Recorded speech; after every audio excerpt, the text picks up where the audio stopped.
Hello, and welcome to another episode of Sam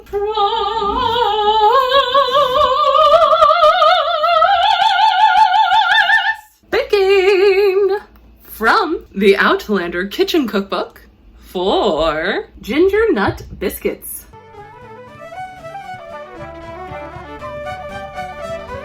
First thing you need to do is preheat the oven to 375 and line 2 baking sheets with parchment paper, which I thought I had, but I don't. So I will just spray them and hope for the best.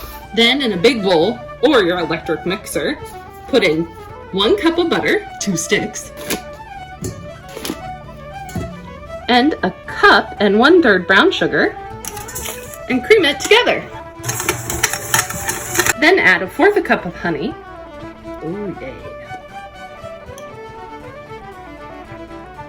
I love honey. If you love honey too, let me know in the comments. And 2 eggs. This out of the way. 1, 2. Come in. In another bowl, mix 3 cups of flour, 4 teaspoons of ginger. That looks good. And 1 more for good measure. I like ginger. 1 teaspoon of cinnamon. A teaspoon of salt. 2 teaspoons of baking soda. Yeah, I got out the big guns for this one. And 1/2 cup of sugar. Mix. Now slowly add to your wet mixture.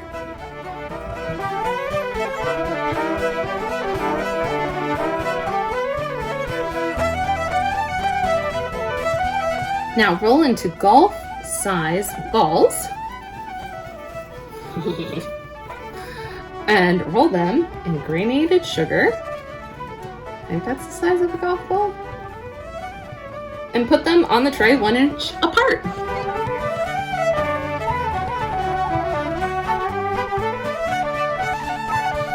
Then bake for 10 to 12 minutes until they are golden and crack. While those are baking, let's read the description and find out what book this recipe is from. The excerpt that inspired this recipe was from Drums of Autumn, chapter 32, Grimoire. He turned over a page and stopped, feeling as though he'd been punched in the stomach. May 1st, 1945, Craignadoon, Inverness-shire, Scotland. I said that wrong. Inverness-shire, I believe is how you say it. And I only know that because of the TV show, Dyslexia Strikes Again! Claire Randall, age 27, housewife. Seen last in early morning, having declared intention to visit the circle in search of unusual plant specimens. Did not return by dark. Car found parked at foot of hill. No traces in circle. No signs of foul play. He turned the page gingerly, as though expecting it to blow up in his hand. So Claire had inadvertently given Gillian Enders part of the evidence that had led to her own experiment. Had Gilly found the reports of Claire's return 3 years later? I may be saying her name wrong too. If so, I apologize. I have dyslexia. No, evidently not, he concluded after flipping back and forth through those pages. For if she hadn't recorded it here. Fiona had brought him more tea and a plate of fresh Ginger-Nut Biscuits, which had sat untouched since he had begun reading. A sense of obligation rather than hunger made him pick up a biscuit and take a bite, but the sharp flavored crumbs caught in his throat and made him cough. Oh no! Am I gonna cough because of these cookies? I guess we'll find out. They have cracked and are golden brown.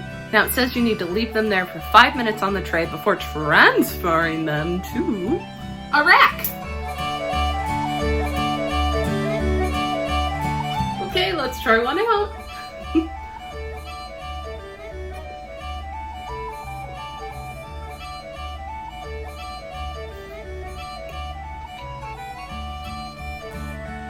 I was expecting like gingerbread, and even though I know it's not gingerbread because, you know, there's no molasses, it's a very like soft textured cookie, which I like, and gooey in the inside. I've never really had a cookie like this before. It's like a brown sugar ginger cookie, if that makes sense.